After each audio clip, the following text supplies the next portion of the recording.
funny thing, spirituality, the spiritual path, because there are no rules, absolutely none. And the whole point of spiritual pursuit is to lift you out of the temporal order where rules and conditions and limits and parameters apply,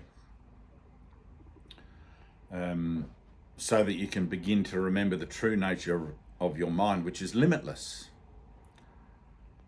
But when you begin on a devoted effort to overcome limitation through the application of whatever spiritual discipline you're utilizing, you come to it with a mindset that is completely inured to rules and conditions and structure, which is the legacy of the training of the world, the education of the world. And all of that has to go, all of it. Morality, ethics, virtues, all of it has to go, because none of it actually applies to you in truth. None of it reflects anything other than the part of your experience here on earth that is self-perpetuating and tethers you to more of the same. So it all has to go. And one of the things that in the utilization of the principles of forgiveness and healing and relinquishment of temporal association, one of the things that I always offer as a form of teaching to my students, which was offered to me when I was a student of my teacher, as was offered to him, I'm guessing, by his teacher, is the finger on the nose. And it seems paradoxical that I'm making a video for other people about putting your finger on your nose, instead of just simply putting my finger on my nose like that, and allowing the singular nature of the sudden shift in consciousness regarding my perspective and my perception of the world to occur and bring me joy and happiness without the need to define it by an external reference. But that being said, once you have, and I love in the 12-step program, the last step I think is something along the lines, having had a spiritual experience as a result of following these steps, we attempt to carry this message to other struggling alcoholics, addicts, whatever. And of course, that's just what you do, right? That's just what you do. So the mind that finds itself, you can't just write it off and walk around in this transcendent kind of celestial, astral attitude of things and say, oh, there is no world, and the duality is this and that, and there's no observer, and there's no this, there's no that. Because that's not very helpful to somebody who still seems to find themselves stuck in it. And you wouldn't find yourself having to sort of perpetuate the reiteration of such ideology, which is all it is, philosophical ideology, if you weren't still circumscribed by the nature of the conditions that prompted you to want to do that in the first place, and just keep that sort of mantra of nothingness going. So spirituality then becomes very practical. And I always teach people, like, put your finger on your nose. No matter what goes on out there, somebody says something, you read something on Facebook, social media, this, and your family and friends say something that, keep your finger on your nose, because there is no family and friends, there's no social media, there's no nothing. There is only me looking at ideas that I have about myself in a singular context. It's all-inclusive, it's altruistic. I am one with all things, saith the Buddha. I think that's what the Buddha said. Pretty sure that was his message. It's all one thing. Correct me if I'm wrong, but I'm pretty sure that's what he said. I know that's what he said. So, keeping your finger on your nose, and if you have to get a little dollop of super glue and just stick it there for a day, people are going to come up to you and they're going to go, how come your finger is super glued to the end of your nose? And you're going to remember, because your finger's there, not literally your finger's there, but mentally your finger's there, you're going to remember that there's a reason why your finger is on your nose. Because you're taking a singular perspective of taking a singular standpoint in the world. I'm taking a singular standpoint in the world regarding my perception of everyone and everything in the world, and allowing the nature of being willing to see that way to reconstruct or reinterpret the defense mechanisms of my thought system in what we would call a divine manner, so that I can actually begin to experience that what I'm seeing outside of me and hearing and listening and everything is actually nothing more than a projection of my own mind in a dream that I seem to be having, not Dave, this avatar and thing that's speaking through this, avatar, but Dave as in Christ Dave, let's call it, or Christ, there's no name, let's not attach a name. The names are only relative here, but getting a bit carried away there. But Christ mind, dreaming, right? Into eternity is where the thing happened. Into eternity, if you're a course student, into eternity where all is one, crept a tiny mad idea at which the Son of God, the Christ, remembered not to laugh. Right? And it all gets really funny. You start to put your finger on your nose, it all gets really funny. So last night I'm having a few drinks and unwinding after a week of cleaning up from, nearly a week of cleaning up from this cyclone. I put my feet up and I'm like, yes, this is a nice evening where I've got nothing, you have those moments. And so I just let myself sink into that. And of course I'm on Facebook and I haven't been provocative on, well, maybe I have, I don't know, but I like to be provocative or confronting. Tyna says you're like a bull in a china shop sometimes. A few people have told me that, actually. Shiva the Destroyer. And I've just nicknamed Tyna as Little Shiva. Like little Snoop Dogg. What was the guy's Snoop Bow Wow or something? Anyway, so I'm on there last night and people are putting all these, I'm on a few Facebook pages that I don't normally go on, like group pages and things, and Course in Miracles stuff, right? Just to sort of check in what's actually happening in the dream. I mean, nothing's happening, right? But where are things at in the dream? How's everything going? And having a look at where my mind is interacting with the external realm as a witness to what it is I'm telling myself I'm truing up or trued up to in my own sense of self here, because the two things must be in alignment if I'm true. Right? I can't see a shambles world out there and tell myself that I'm at peace in here. Right? If I react to it out there, obviously I'm not at peace in here, because where is the reaction actually? It's in my mind. Right? So I'm going along and there's all these very vanilla kind of posts for A Course in Miracles. Nobody's really putting their heart into anything. It's just a lot of reiteration of direct transcript from the Course and some very, what I would call, very safe speak about spiritual stuff. How lovely everybody is. And there's no blood, there's no guts, there's no gore, nobody's getting murdered, killed, there's no, help me Lord, there's none of that. It's all this kind of like sort of sterile spiritual stuff. and you realize that you begin to take Jesus's word at face value, that this is a journey into fear. And I remember my teacher Greta told me, she said, if you're not actually living in terror, like the Buddha said, all of life is suffering. If you're not living in suffering, pain and death, if you're not constantly, and St. John, sufficient of each day is the evil thereof. If you're not constantly making the confrontation with your own bullshit, right? And last night was that for me, right? As now is for me. Then you're not really doing anything. You're sitting on the edge looking and pontificating, parroting all this spiritual gobbledygook, this rhetoric in the name of being spiritual or being a seeker or whatever that is. And it doesn't have any juice in it, right? It's empty. It's nothing. It's nice. All the likes, all the love hearts, and isn't that beautiful? But there's nothing confronting. There's no fear. There's no terror. There's no damage. There's no self-admission of, and occasionally you get a few guys like my friend Phil, and he'll put his heart and soul into it and go, dude, I'm destroyed, and other guys that put stuff on there, and you can see the mental processing going on as they're writing the post, and it's fucking beautiful. It's just divine. You know, you just look at it and it's like he's gone from here, the total destruction. And sometimes it's like an artist, you know. Artists put their tortured souls out onto the canvas as an expression of something they're feeling inside to try and get it out. They have to paint, right? Being an artist, I know this.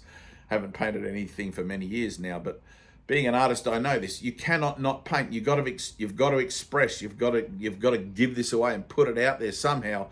And whether you're aware that that's what you're doing, you're expressing your tortured soul, and you're looking for sort of closure on stuff. Whether you're aware of that or not doesn't really matter, but that's what's actually you're doing. So when you're on Facebook and you're putting up all these posts, what you're doing is you're exposing yourself. You're putting yourself out there for ridicule, reaction, repercussion, whatever, you know. And some guys I just fall in love with. Like, there's just guys that I just fall in love with all the time.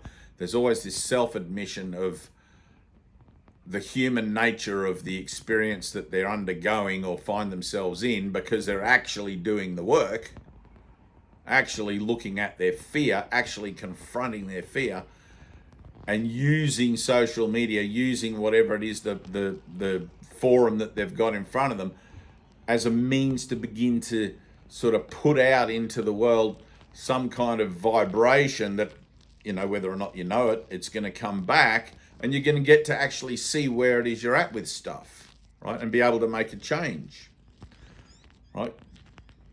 I love Gandhi's little quotes, the only one I can really remember of his now. Be the change that you want to see in the world. You've got to change your mind, not out there. So last night, all these sterile sort of know nothing kind of, and like I don't want to be too hard on anything, but I always like, because I know the potential of the human mind to change. Right? I've been doing this for almost 3 decades consciously, and probably most of my life stumbling in the dark doing it for myself. But I know the power of the mind, of the human mind. It's not like one person has something that the rest of us don't have. Jesus isn't better than the rest of us, and that's what he tells us. We're all one, we're all equal, right? Because I know the power of the human mind, I've seen people change instantaneously like that. Their whole world rearranged. The light bulb goes on, the penny drops, and you never really know when anyone's at that point where it can just drop, where they're right there. But when we do our Zoom meetings, we often get guys, you know, and we'll do one next time, actually, this coming Monday. What are we now? Thursday, Wednesday? We'll do another one. We do the reading of the first 50 reviews of the Course in Miracles, first 50 lessons. We read those reviews, you know, around everyone will read 1 or 2 of those. And you can tell when the guys who are reading them are having an emotional connection, a heart-mind connection with the material. And there's an opportunity in that for a prompt to be inserted where the reading of the material no longer becomes so important, because the material is only to expose and uncover the reaction to it, the emotional state that material is bringing up, let's say, right? So there becomes this opportunity for change and for instant self-confrontation using those workbook lessons, which is what they're for. It says that. It's their use that will give them meaning to you. But if you're not realizing, if you're not in the constant realization, finger on the nose, that it's their use that you're actually about, not just learning what they say word for word, line for line, being able to spruik it as a lovely post on Facebook, if you're not actually consciously walking the arraignment of your own exposure by the use of those things, I don't think arraignment's the right word there. That's, what is that? That's the judgment. But if you're not actually using it for that purpose, you kind of miss it, right? So last night, there's all these apologies to everyone who I might have... I had people writing back to me going, you don't know me. How can you say that about me? Blah, blah, blah. And I'm just being deliberately provocative, right? Because there's no rules. There is no rules. I will get the results of my own thinking from that, which I'm totally 100% prepared to do, as well as anyone else putting something on Facebook or any public social media event, because you want to expose yourself. You want to be caught with your hand in the cookie jar. That's why you do it, right? It's only through teaching that you learn. It's not like I know something and you don't know something. It's like, no, we're in this together. We're reminding each other through the back. Some of us are sort of more advanced, let's say, for a second. Some of us are just finding our way to the thing, all of that. But it doesn't matter. Every relationship, higher or lower, has this equilibrium point where it's going to meet and go and become holy. And that's what we're looking for, that instant, that holy instant. In any given encounter, in any given moment, in any relationship, no matter how it looks, right here, right now. Gay, I love this selfie stick. It's great. You know, it extends to like 7 foot high or something. It's ridiculous. I could do one like this, like looking up as if I'm talking to God, you know, Father. Anyway, so I'm on there last night and I have people saying, oh, I can feel, you know, in this, I put up a post the other day about empathy. Right, there's been a lot of shit about Elon Musk and how he's got the sense of false empathy or, you know, fascist empathy, whatever it is, you know. And it's like, no, of course not.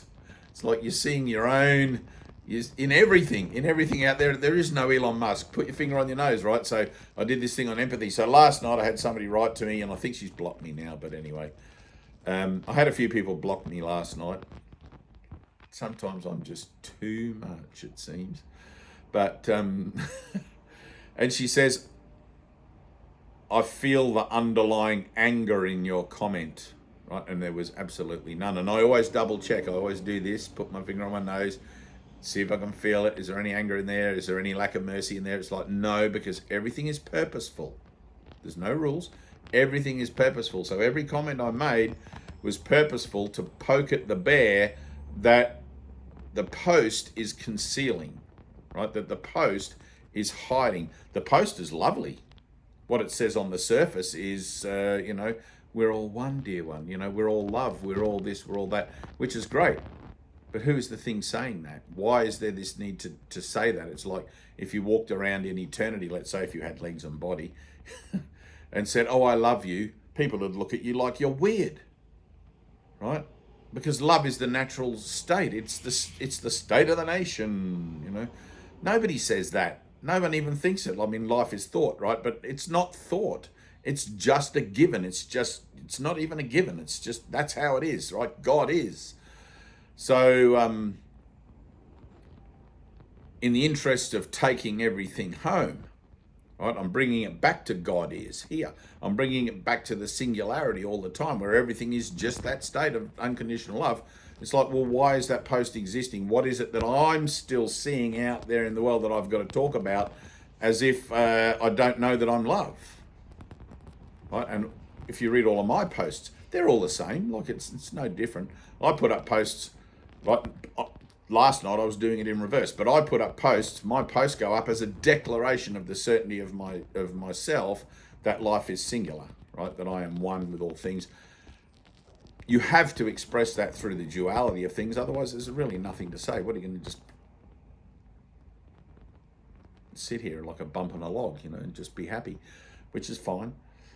But in the interest of collapsing time, Jesus is saying, I need you to represent the universal curriculum. The harvest is ready and the workers are few. So you do what you can, right? But when I put my posts up on Facebook, they're a declaration of the certainty of my mind or a declaration of the realization of the corruption of my mind somewhere.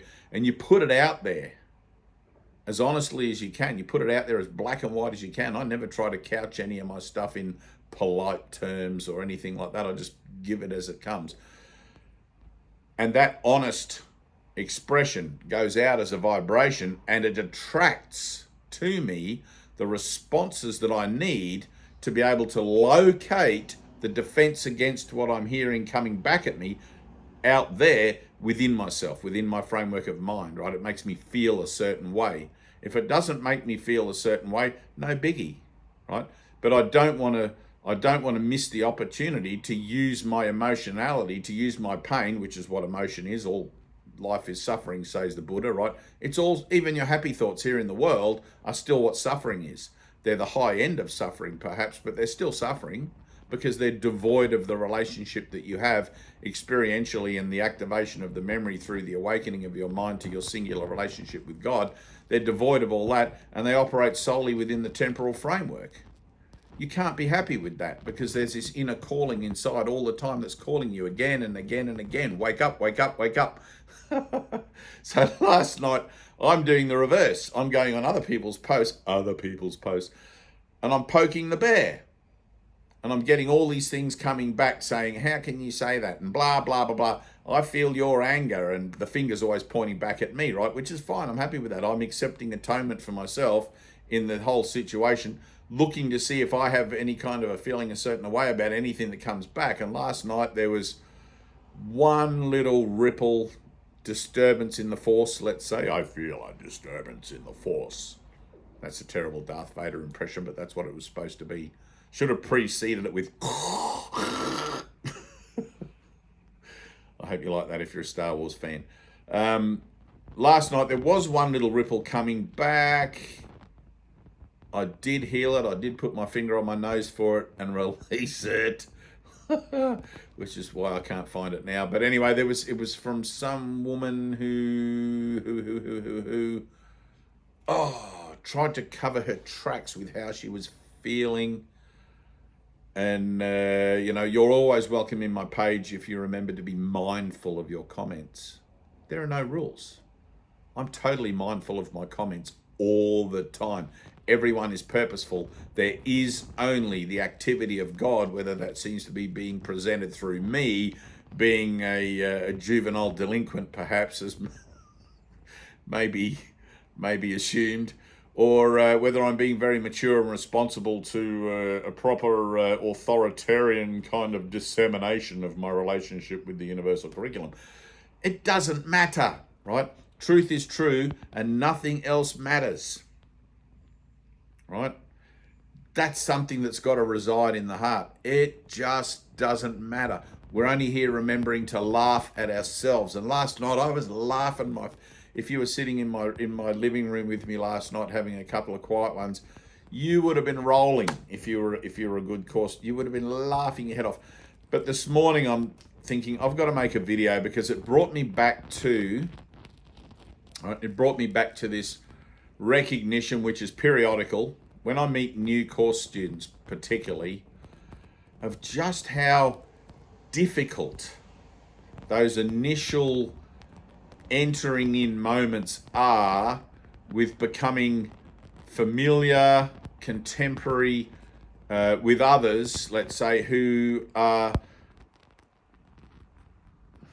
there's not really a long time course student. I mean, it's only just here and now. Everything's only valid for what it presents right now. But you get the idea what I'm trying to say. Like someone who's had many, many moments of healing, many, many moments of undergoing the transition. Let's call them a slow learner, because you only really need one if you're up with it, right? But somebody who's quite proficient at applying forgiveness and walks quite a peaceful lifestyle, peaceful life now, in a genuine way, rather than just being transcendental about it. And then you get somebody new entering in. I remember feeling very ill at ease or very uneasy around my teacher, because there was this perception that, holy crap, I don't want to say anything in front of this guy because he's just going to tear me a new one. He is literally Shiva the Destroyer. And even though in my mind I'm realizing I'm here for the death of my ego, that's why I came. I'm here for the destruction of my thought system, or the reinterpretation, if you put it gently. It's really quite a destructive process, but I'm here for that. I'm here for that thing. But at the same time, you don't want to be exposed. There's that part of you that says, yes, I want the correction. And the other part of you over here that goes, yeah, but just not in public, please. It'd be nice if we could just do this discreetly in a very genteel sort of a way. It's like, nah, it never happens that way. You get the rug pulled out from under your feet again and again and again. And sometimes you're lucky enough to find a very gentle teacher who will allow you the privilege or the grace, let's say, of entering in very slowly. But and you're aware of those, as a teacher, you're aware of it, who it is that the people are that you allow a little extra time before you actually begin to step up the vibratory affirmation, I guess, or the non-compromising vibration. And you allow them to enter in, it's like And it's always, in the Course, Jesus says, you must believe in those to whom you offer this teaching to, because you don't want to cast your pearls before swine. There's no point in wasting your breath on someone who's just looking for a way to give themselves a bit of a quick fix and go on to have a better life in the world. I'm looking for my true reflections. I'm looking for those mighty companions that want to walk with me and actually push the gauntlet and take this journey into Phare with me, because I need those guys by my side. I mean, everybody's by my side ultimately, but the amount of times that I've been able to pick up the phone and call a brother who I know is really solid, right? Someone who just won't take my shit in those terms, and ask for help, and I get an uncompromising, I am so grateful. I may not like what I hear. I may not, it is a stab to the heart sometimes. It is this crush to the ego. And that's what it's meant to be, right?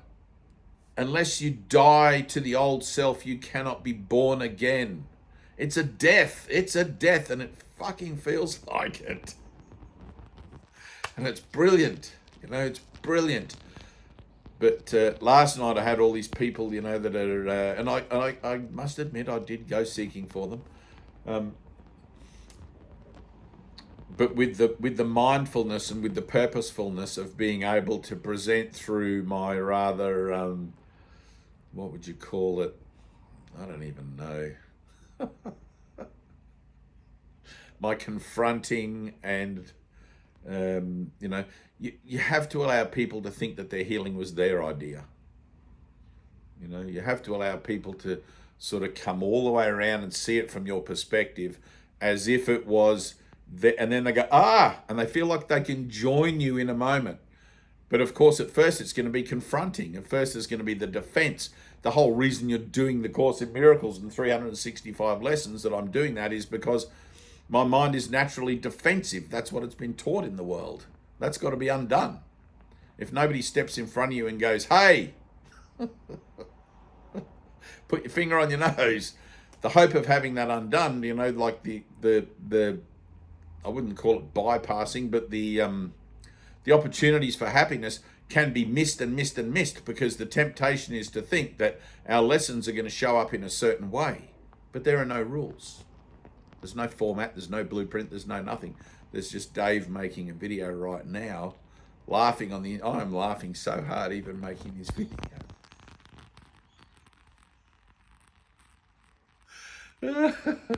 It's a game that happy children play, right? Try to get that, Dave. It's a game that happy children play. Last night I was so happy. I couldn't find enough people on Facebook to bloody lampoon. That was it, lampoon. That's the word, in my lampooning kind of way. I mean, people, people, when you're growing up in the world and you don't have any idea what the hell's going on here, you kind of lampoon things as a way of dealing with your ignorance. You make fun of it. You have fun about it. Once you have knowledge, once knowledge is returned and you understand that you're the child of God, you are the thing that's forgotten to laugh, and it's like you're remembering to laugh through the realization, one, this is a dream, and two, that nothing else matters but truth.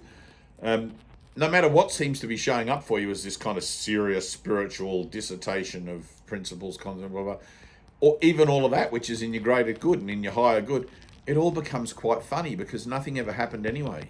There is no world. There is no Dave making a video right now. And you sit there for a second in the insanity of that, in the paradox of that, and you can only laugh. There is nothing else you can do.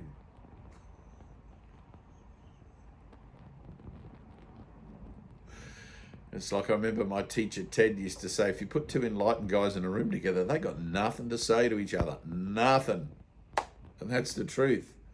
I know brothers in this world, my brother Stan, and like we talk about fishing and we talk about whatever and things, but really there's nothing to say. We just love to see each other. We love to be in each other's company, and we're mighty companions, And you'll feel how beautiful that is. It's like Tyna, who does all my social media stuff for me now and helps me with all this. I mean, she put her hand up to do it. Otherwise, probably I would have quit this gig a long time ago, but she tells me it's helpful. But even Tyna now is getting to the point where she's realizing the power of her mind to be able to put her finger here and process through stuff that previously was unrecognized because the finger wasn't there, and she didn't see that what was a reaction to something outside of herself was actually reacting only to her own thoughts about it. And that's where you make the change, you know. It's so funny. You've got to keep your finger on your own nose. I'm responsible for what I see. I choose the feelings I experience, and you know, the goal that I achieve is what I want. You know, that's a terrible rendition of those words, but from memory out of the course. That's a powerful thing. I'm totally responsible. You know. So last night I had a ripple, and that's what you're always looking for. I'm always looking for that. You know. I remember when I first started making videos and people would call me out and be like, oh, that's bullshit, you know, and I feel a certain way, and, you know, be like, oh, really? Maybe I shouldn't make videos. Maybe I need to. And you'd have all this self-doubt, right? You'd have all this self-doubt and this feeling of loss of worth and all of this kind of thing because you're supposed to be representing the universal curriculum, you know, and it just gets kind of funny, and you learn to process through all that stuff, keeping your finger here. No, hang on, this is my own lack of, you know, I'm full of shit. This is me. These are my thoughts coming back to me. I've been projecting out there for thousands and millions and trillions of years, projecting my mind out there, all the things that I don't want, making up a world that I think I see out there, which is all fucked up, but I'm somehow okay. And now I was accepting salvation, and the energetic flow that I've been projecting out is starting to reel back in, and it's all coming back to me in different shapes and forms, but in a way that I can understand my relationship with it because it makes me feel a certain way. That's the relationship that I have. I feel it all here in my heart or in my gut. It's like, ooh, that sits in the pit of my stomach. That's a bad one, you know. Or, ooh, that's in my heart. That's, you know, that's going to be intimate, you know, and things like that. And you go through the process and you go through the process, and now people say, oh, you're full of shit, or you're this or you're that or whatever. It's like, I honestly look so hard to try and find a ripple, try and find a disturbance to my peace of mind. It's like, yeah, I am full of shit, I know that. Who the hell needs to hear this except for me? And that's what, you know, it's like, I make the mistake as much as anyone. You know, I try to, quite often I'll go back and re-edit things on my Facebook post, for example, you know, like before I post them, and I'll take out all the you, this, all the finger pointing out with you, because that the ego speaks first, and it's going to still be that way until the body is kaput, right? All you can do is learn to not let it affect you that happens. You know, I'm not going to allow it to disturb my peace of mind, but if it does, I'm going to deal with it through forgiveness. So, and I'm putting that out there, and now I don't find anything, you know. I've made the confrontations with my own bullshit. And of course, there's probably still more to come, including this one. You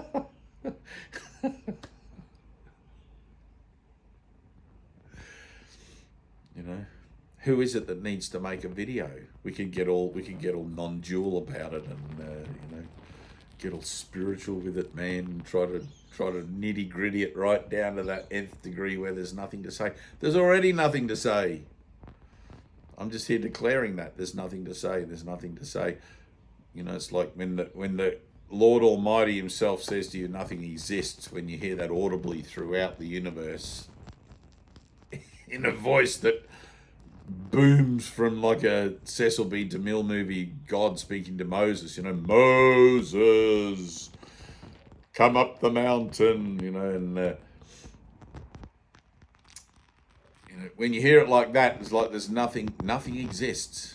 There is no world. The central lesson that the Course in Miracles teaches is that there is no world. If there is no world, then there's no rules, there's no nothing, there's no programming, there's no unprogramming, there's none of that, and you stay in that place. But that's an experiential place that you have to bring yourself to again and again and again until it just becomes the way you see things, until it just becomes that everything becomes funny, right? The world has to eventually reject you because it's like you know, you don't take it seriously. Your energetic signature with it is so counter counter the way of the world, you know, like you're completely opposite to the way of the world, that it has to boot you out, you know, to be able to deal with you, because there's a recognition, you know, that you can't go back, you can't reintegrate back into the world and learn to use judgment against yourself. You have to continue to use it for your holiness, like it says in the Course.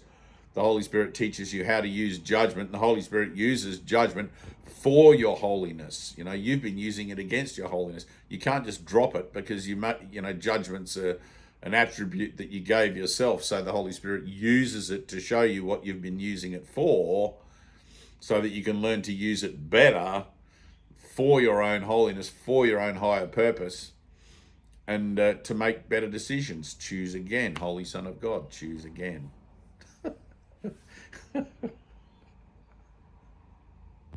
Anyway, it's funny. It's funny. Thank you, everyone, for playing your part so perfectly for me. Sorry I'm such a slow learner, but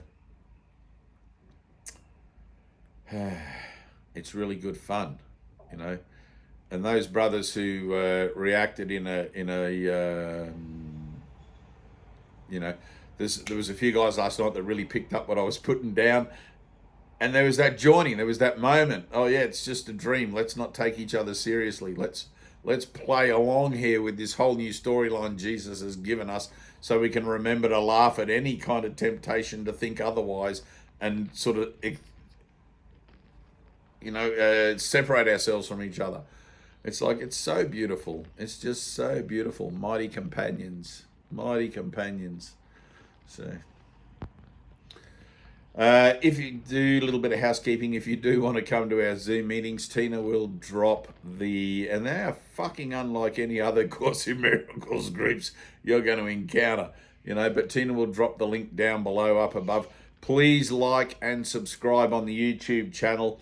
We're going to start a little bit of fundraising again soon for a new print run of books, and a new initiative to get the white edition put into Bible paper, so that instead of 2 thick copies, we'll be able to have the whole text, the whole workbook into one book, one physical book, and to have those made available. Unfortunately, they are not going to be for free, because after 3 attempts or 4 attempts, I think, of printing, I think the first lot was 75,000 books or 30,000 books, $75,000 for 30,000, 3,000, 10,000, I can't remember how many books, thousands of books.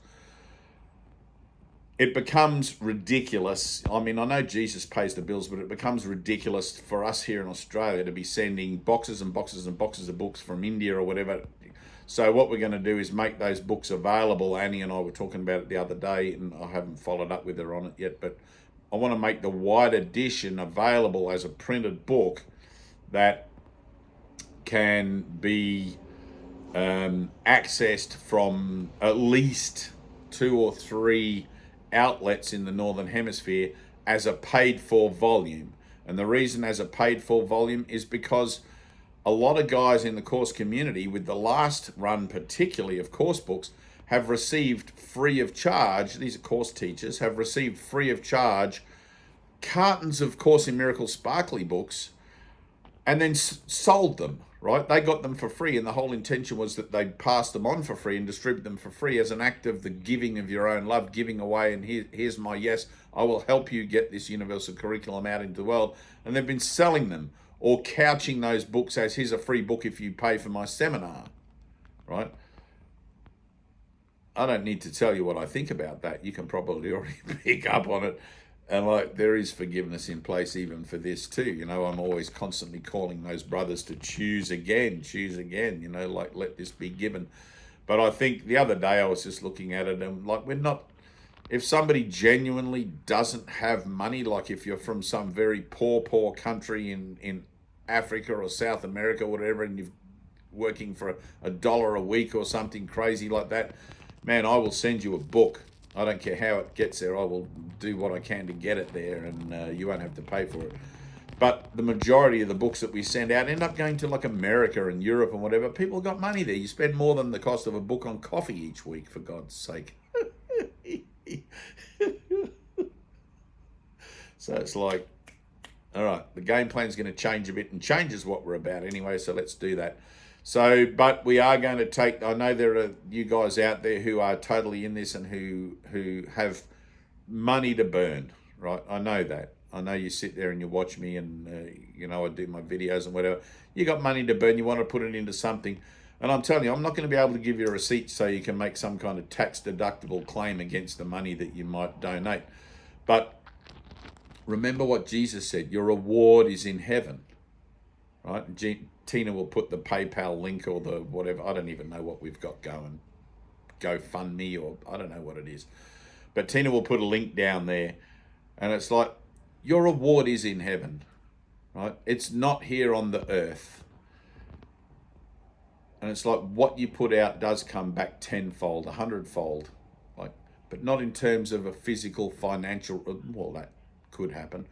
But generally in terms of the clearing up of the karma that you have from the retention of giving that you've been participating in based on some idea of reciprocal relationship of exchange. There's no exchange in God. There is only one action of mind, which is giving, always coming from source, going outward. And whatever material means that picks up on and utilizes, it's for the same exact extension. Exactly the same. You don't need to print Course in Miracles coffee cups, for God's sake, to raise money to print the sparkly book. It's like the money will come. There are guys, and I love, if you're watching the and it's funny because based on last night's experience, there'll be people out there now going, oh, he's getting really angry. But I'm assertive, right? I'm being really assertive about this. And if you're hearing anger or you're hearing frustration or whatever in my voice, and I'm just picking up on a thing, because I'm always conscious of the ripple, just keep your finger there, which is what this video is about. I love in the Course in Miracles story, right, with Bill and Helen Schuckman. If you've never watched it, goodness sakes, go and watch it. Get on YouTube, type in the story of A Course in Miracles. It goes for like 2.5 hours, and somebody split it into 2 sections. So the first half, anyway, where Helen's talking about hearing the voice, how she starts to think she's going nuts, and like 7 years of transcribing, channeling the voice she's hearing as a direct message. And then she wonders, they get to the end, they're just college professors. They probably earn okay money, but they're not rich, And she wonders, how are we going to get this out into the world? Anyway, so one day she just gets this random out of the blue phone call, and it's this guy who says, hey, look, I don't know, you don't know me and I don't know you, but I've been handed a copy of this manuscript. In those days, I think it was, what was her name, printed off 100 copies. Oh, God, not Glynis Johns, that was the other one. Past, anyway, whatever. But anyway, he had one of these unpublished, I think they printed off 100 and sent them out amongst sort of fraternity-minded people that might have a familiarization with the material, and the context of the material. And this guy rings up and he goes, this is really unwieldy in this big, thick form. It's like 700 pages, and then the workbook, it's this big kind of thing. He goes, have you thought about getting it printed into a usable format? And Helen says to him on the phone, she said, that's really auspicious, because we were just looking at the idea of how we're going to raise the money to get the first print run of these books done. And he said, well, that's why I'm ringing. He said, I've just sold some land. I have $30,000, which in 1975 would be $300,000, whatever today, probably. It's all yours to print these books. Right? Now, I know there are guys like that out there, and I'm putting this out energetically as a calling. If you feel it,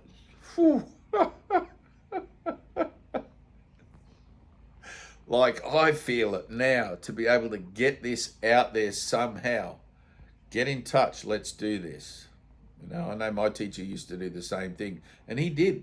Ted used to have guys show up and they'd go like, dude, here's 50 grand, put it into books. And these are people to whom $50,000, it may be big money or it may not be anything, but they've seen the value in being able to disseminate this material, because thoughts are increased by sharing. And when you realize that forgiveness is what the world needs, that love is what the world needs, not the solving of the world's problems, because the world's purpose is always to perpetuate the problems that it offers you to try and solve, in order to keep those problems and keep you in that loop. When you realize that it's the activity of the Christ mind, or the awakening mind, let's say, to be able to bring about an absolute change in the nature of the purpose of, or the awareness of the purpose of the human experience, you can see the value. You don't need a receipt for your tax return. It's like, I see that this is greater than that. I see that this is beyond that. I'm getting some water in my eyes now. This is it's good stuff. Anyway, so Tina's going to put a link down there, and Ted always used to say, we just need someone with $1 million that's willing to drop it into a printing project, and we can just get this book. That was like 30 years ago nearly, but Annie said to me the other day, Annie just sold her place in Byron Bay, and there's money there. Annie and I are looking at doing this other project as well, which hasn't come through in the divination of it yet, but looking at this other project for the course. And Annie's involved in other stuff, and she's going to personally pay for the next print run of the Sparkly books. But we're looking at a better way to do that because of the prohibitive cost of transporting, etc., etc. So that'll be happening there, But she was saying to me the other day, $1 million these days is just chump change. And I know there's guys out there for who that's true. I mean, look at Elon Musk. Billions and billions of dollars. Probably, if he dropped $1 million out of his pocket walking out to the car, he probably wouldn't even turn around to pick it up.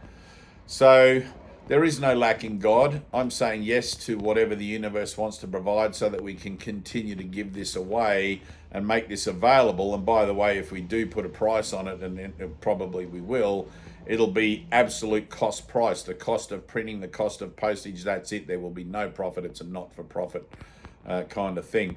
But we do have to cover costs in that. And that way, if anybody does want a few boxes of books that they can sell or utilize through their workshops, etc., they can get access to those books at a price that's reasonable. I think the last lot of Sparkly books, they ended up costing something like $11 or $12 per book. But I've seen them for sale, not the Sparkly book, but the FIP version, I've seen it for sale in shops for up to $65. It's like, for some people, that's groceries for the week or the month, depending on what country you live in. So anyway, I'm always asking for help with that. Always asking for help. Always asking for, not really asking, but just opening up to receiving the help with that. As yet, there's no specific direction for that, for the printing of the white book. It's just been something that just came up like a light bulb the other day, and I'm going to be sitting with it for a little while before I act on it. But we do have the yearly payment for the big billboard. Some of you guys have seen that. Some of you guys even use it for your little icons on Facebook. I've seen. I think that's pretty cool. We've got a big billboard on the side of the highway up near Mackay. It's on the national highway. And so when you drive, a lot of tourists and people, they drive from the southern end of the country to the northern end, or fly in and drive south, whatever. But if you're coming from the south, which is the majority, driving north to Cairns or whatever, you will see that billboard. Of course, in Miracles, Google it. And that costs us just under $2,000 a year to rent that. It's very, very, very cheap, really, considering what it is, how big it is, and where it is on the side of the national highway. And it does get good coverage. So if you're feeling it, and I hope you are feeling it, reach out, look at the links. And thank you, Father, for you. Thank you, Father, for Gay, for my selfie stick, the new selfie stick, which is enabling me to make this video without it being all shaky and all over the place. Although I did kick it before, I've got to be a bit mindful of that now. I will see you in the next video. And if you do want to come into the Zoom, join the next Zoom. Don't write to me asking for the Zoom link.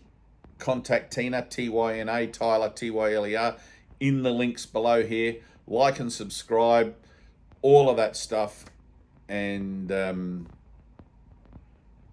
we'll go on from there. Jolly good fun it is. Remember, it's a happy game at which children are remembering to laugh. Salvation is a happy game. It's a journey into fear, but once you begin to laugh at your fears, you start to, Ted used to call it the laughing club. There'd be guys that would be laughing because they genuinely were laughing at the collapse of their old thought system. Because it's funny when you see that you've been doing it to yourself, and then there's other guys that are sort of laughing because they feel like laughing's what they should be doing because other people are laughing. And it's like, those are the guys you want to bring in. It's like, come on, man, fake it till you make it. I know, but let's push this a little bit deeper. Let's go a bit more into this. Shiva the Destroyer, enter stage left. Whoosh! You're ready, you're ready. And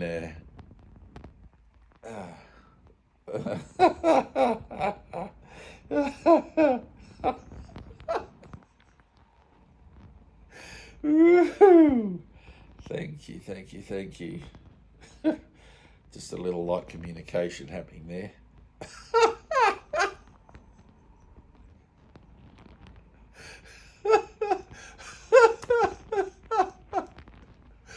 It was Ted said, man, you should always teach like this. Why don't you always teach like this? I don't know. Sometimes I get out of bed too early, I think. I love you guys, and see you in the Zoom. Peace. Oh, it didn't turn off.